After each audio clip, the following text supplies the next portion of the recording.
Bordeaux, mai 2025.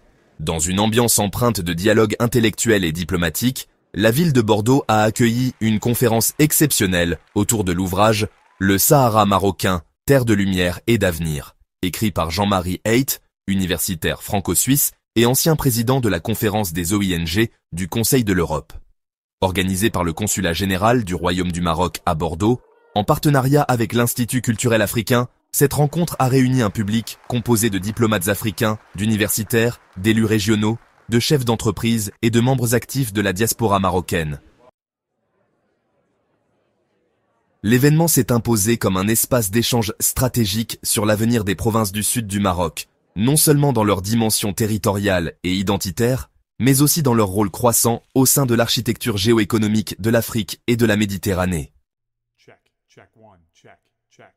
Jean-Marie Haidt, une voix universitaire engagée pour la vérité historique.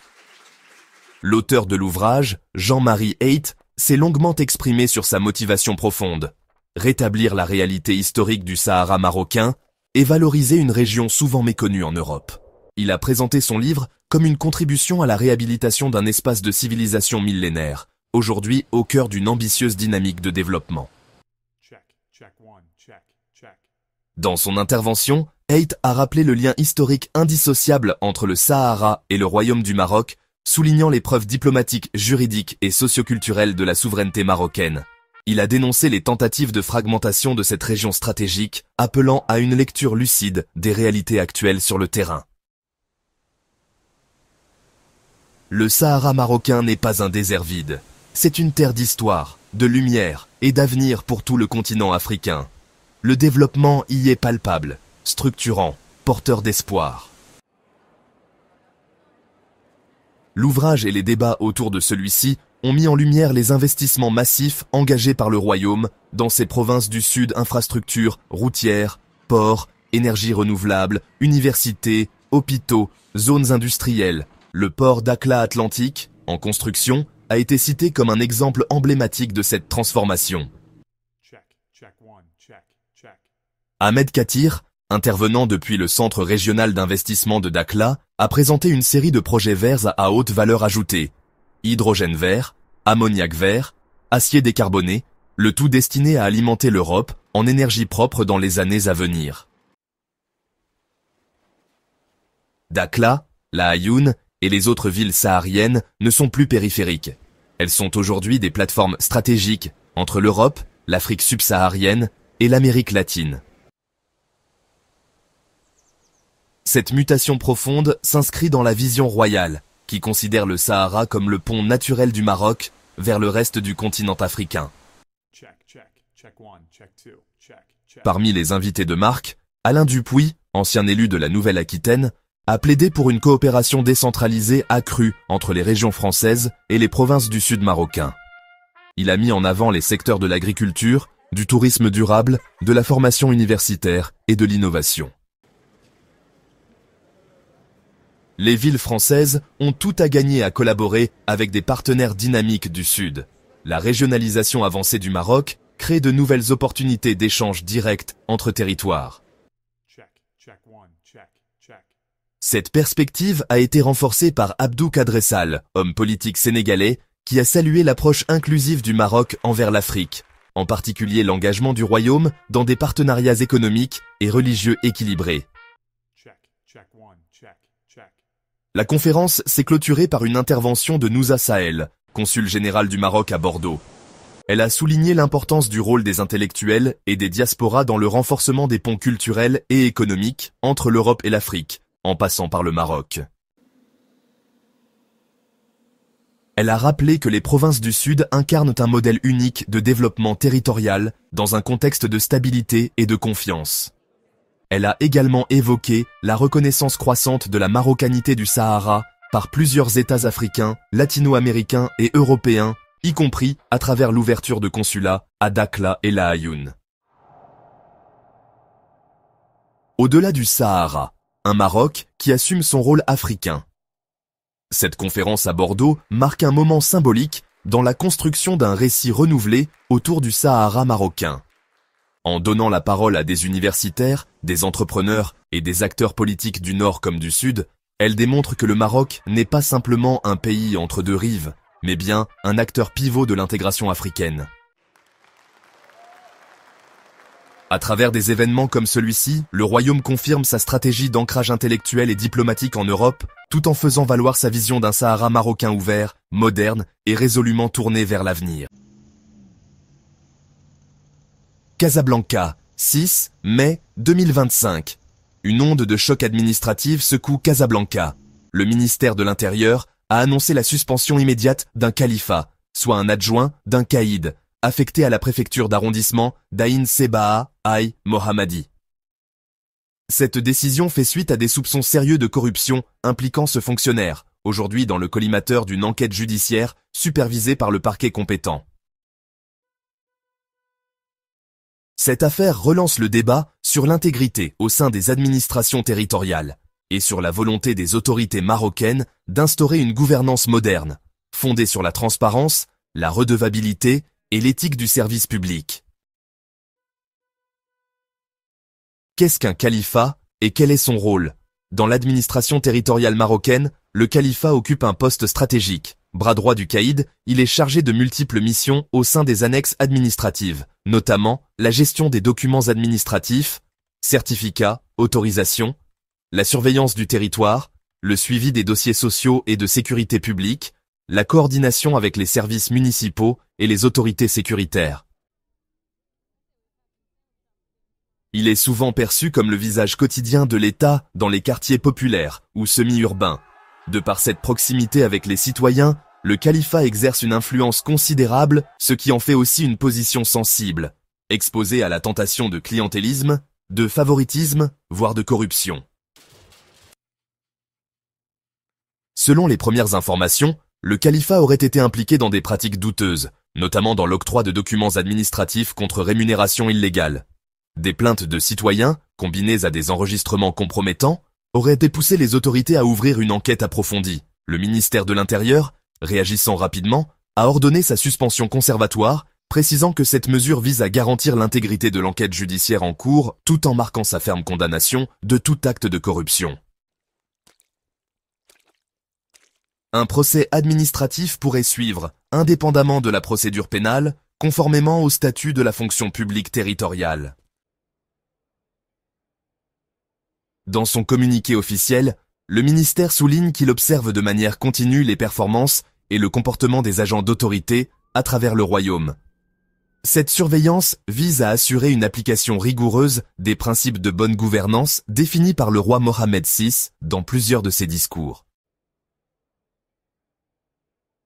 La moralisation de la vie publique ne saurait être un slogan, elle doit se refléter dans le comportement quotidien des représentants de l'État, a rappelé un haut cadre du ministère sous couvert d'anonymat. Depuis plusieurs années, le Maroc a entrepris une réforme profonde de son administration territoriale, avec des actions concrètes. Le redéploiement des caïds et des gouverneurs selon des critères de performance. La numérisation des procédures pour limiter les contacts directs propices à la corruption. La mise en place d'un système de notation interne pour les agents d'autorité. Cependant, des poches de résistance culturelle subsistent. Dans certains quartiers défavorisés ou à forte densité, le citoyen reste souvent dépendant de l'arbitraire administratif pour accéder à ses droits, ouvrant la voie à des abus. Cette affaire n'est pas isolée. En 2023, un caïd à Témara avait été limogé pour avoir exigé des pots de vin dans le cadre de permis de construction. À Fès, en 2024, un califat avait été arrêté après avoir été filmé en flagrant délit de corruption. Ces cas ont conduit à une intensification des contrôles internes et à l'implication d'instances telles que l'inspection générale de l'administration territoriale, ainsi que la Cour des comptes dans certaines situations extrêmes. Plusieurs associations actives dans le domaine des droits des citoyens et de la lutte contre la corruption ont salué la suspension du califat, tout en soulignant la nécessité de renforcer les mécanismes de prévention. La suspension est un signal fort, mais insuffisant à lui seul.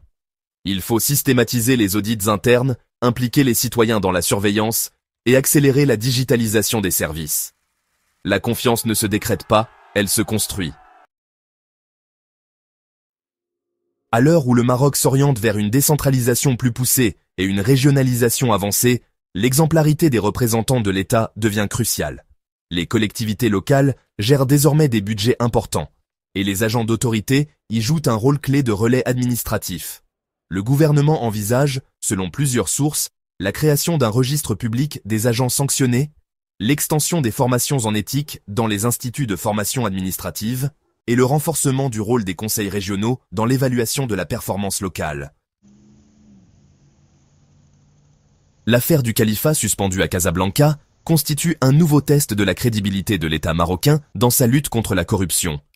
Au-delà du cas individuel, elle met en lumière les fragilités du système, mais aussi la volonté affichée de réforme.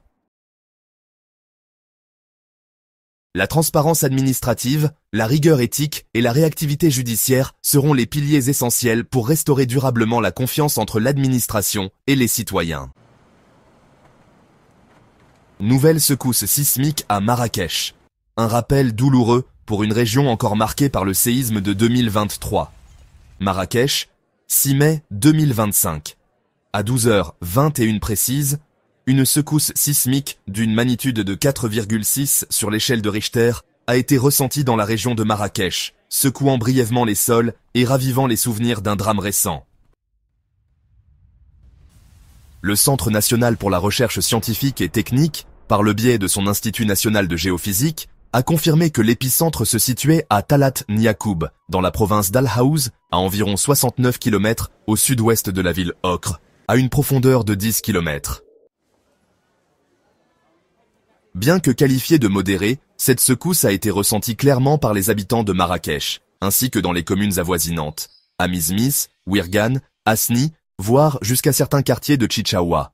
À travers les réseaux sociaux, des dizaines de témoignages ont rapidement afflué. Les gens racontent avoir senti une vibration nette. Certains parlent de fenêtres qui ont tremblé, d'autres d'un léger grondement, comme un passage de camion souterrain. Dans plusieurs écoles rurales, les enseignants ont temporairement évacué les élèves par mesure de précaution. Dans les quartiers anciens de Marrakech, notamment dans la Médina, certains commerçants ont brièvement fermé boutique, craignant une réplique. Toutefois, aucun dégât ni blessé n'a été signalé jusqu'à l'heure actuelle. La région de l'Atlas, et plus largement le Maroc, se trouve à l'interface de la plaque africaine et de la plaque eurasienne, une situation qui explique l'activité tectonique récurrente, bien que souvent modérée. Si les grandes villes comme Fès, Agadir ou Al-Hoceima sont plus connues pour leurs antécédents sismiques, Marrakech n'est pas épargnée. En effet, le séisme du 8 septembre 2023, d'une magnitude de 6,8, reste profondément ancré dans les mémoires collectives. Ce tremblement de terre, dont l'épicentre se situait également dans la province d'Al-Haouz, avait causé près de 3000 morts et des milliers de blessés, en plus de la destruction de dizaines de villages, notamment Tizi Entachedirt, Ijoukak ou encore Tinmel. Depuis, chaque frémissement de la terre provoque une onde de panique. C'était court, mais tout le monde s'est figé. On a tous pensé à 2023, c'est encore trop frais. Nous avons été réveillés cette fois par l'alerte téléphonique, mais pas en 2023. C'est déjà ça. À peine quelques minutes après la secousse, les forces de l'ordre, la protection civile et des équipes médicales ont été mobilisées pour vérifier les infrastructures, notamment dans les zones rurales sensibles. Des drones ont été utilisés pour surveiller les crêtes montagneuses et les routes potentiellement à risque. Le wali de la région Marrakech-Safi a convoqué une cellule de crise pour coordonner les actions. Les hôpitaux, bien qu'en alerte, n'ont pas reçu de victimes. Le ministère de l'Intérieur a publié un communiqué officiel rassurant la population et indiquant qu'aucune réplique majeure n'était attendue, selon les premières analyses des géophysiciens. Malgré les avancées depuis le drame de 2023, comme l'installation de capteurs sismiques supplémentaires, des programmes de sensibilisation scolaire et des campagnes sur les gestes qui sauvent en cas de séisme, certaines régions restent mal préparées. De nombreux logements empisés ou construits sans normes antisismiques sont toujours habités, notamment dans les montagnes du Haut Atlas. le manque de financement et la lenteur administrative freinent la réhabilitation post-2023. Ce séisme n'a causé aucun dégât, mais c'est un signal d'alerte. Tant que les habitations traditionnelles ne sont pas renforcées, un tremblement de terre un peu plus fort pourrait causer une nouvelle tragédie. Au Maroc, comme dans beaucoup de pays à sismicité moyenne, la culture du risque reste faiblement ancrée. Beaucoup de citoyens ignorent comment réagir pendant un séisme. Les formations scolaires sont rares et peu de communes disposent d'un plan d'évacuation ou de zones de rassemblement clairement définies. Les ONG locales et certains collectifs de citoyens appellent désormais à multiplier les exercices d'évacuation dans les écoles et lieux publics, intégrer la prévention sismique dans les programmes scolaires, lancer des audits des bâtiments publics comme les écoles, hôpitaux, mairies et créer une application mobile nationale d'alerte sismique avec géolocalisation. Le séisme de ce 6 mai 2025 n'aura duré que quelques secondes, mais ses effets psychologiques, eux, résonnent encore. C'est une alerte sans drame, un test grandeur nature, des réflexes d'un pays en reconstruction après un choc majeur.